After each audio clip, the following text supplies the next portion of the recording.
रमजान के पाक महीने में दिल्ली की ऐतिहासिक जामा मस्जिद से जुड़ी एक ऐसी रहस्यमयी घटना सामने आई जिसने न केवल राजधानी बल्कि पूरे देश में हलचल मचा दी। ये घटना उस समय घटित हुई जब दिल्ली निवासी एक मुस्लिम युवक रशीद रोजा खोलने से पहले जामा मस्जिद में नमाज अदा करने गया। नमाज के बाद जब सब लोग वापस लौटने लगे तब उसकी नज़र मस्जिद के एक पुराने और बंद पड़े तहखाने पर पड़ी, जिस पर बना हुआ स्वास्तिक का चिन्ह उसे बेहद अटपटा और असामान्य लगा।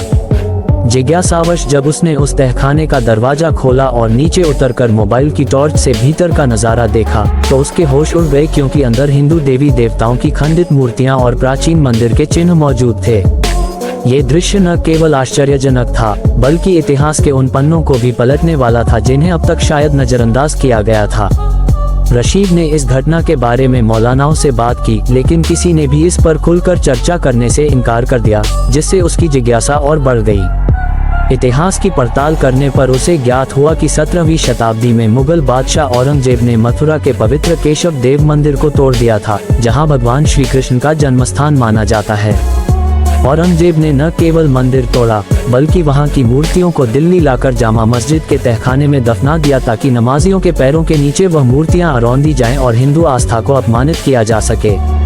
ये जानकर रशीद अंदर से टूट गया, क्योंकि उसने कुरान की आयतों में स्पष्ट रूप से पढ़ा था कि अगर किसी की जमीन, इबादतगाह या पवित्र स्थल पर जबरन इबादत की जाती है तो अल्लाह उस इबादत को स्वीकार नहीं करता।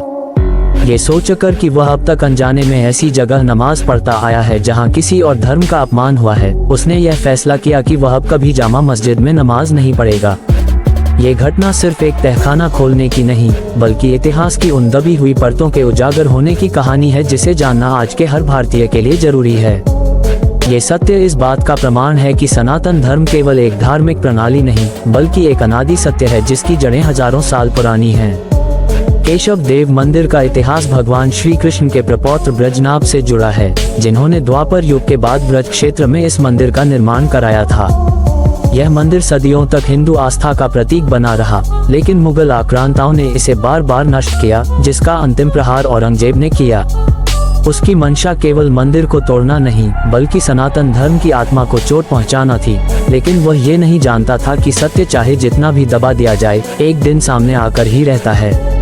आज भी हजारों लोग अनजाने में उस जगह पर नमाज पढ़ते हैं, लेकिन सवाल उठता है कि क्या इतिहास को नज़रअंदाज करना हमारी जिम्मेदारी है या उसे सामने लाकर भविष्य की पीढ़ियों को सच्चाई से अवगत कराना हमारा कर्तव्य। ये घटना ये बताने के लिए पर्याप्त है कि जब भी देश में कहीं खुदाई या खोज होती है वहाँ से सनातन धर्म के अवशेष, मूर्तियाँ, लेख और मंदिरों के चिन्ह ही सामने आते हैं, जो ये सिद्ध करते हैं कि भारत की असली पहचान सनातन संस्कृति ही है। ऐसे में यह जरूरी हो जाता है कि हम सब मिलकर इस ऐतिहासिक सच्चाई को न केवल स्वीकार करें बल्कि इसके लिए अपनी आवाज भी बुलंद करें, ताकि आने वाली पीढ़ियों को एक झूठे इतिहास के आधार पर भ्रमित न किया जाए। ये केवल धर्म या राजनीति की बात नहीं बल्कि उस पहचान की रक्षा का विषय है जो इस देश की आत्मा में रची बसी है। इसलिए आइए हम सब मिलकर सत्य के साथ खड़े हों, इतिहास को उसके असली रूप में जानें और स्वीकार करें कि चाहे कितनी भी साजिशें रची जाएं, सनातन धर्म एक ऐसा सत्य है जिसे कोई मिटा नहीं सकता। हर हर महादेव। जय श्री राम।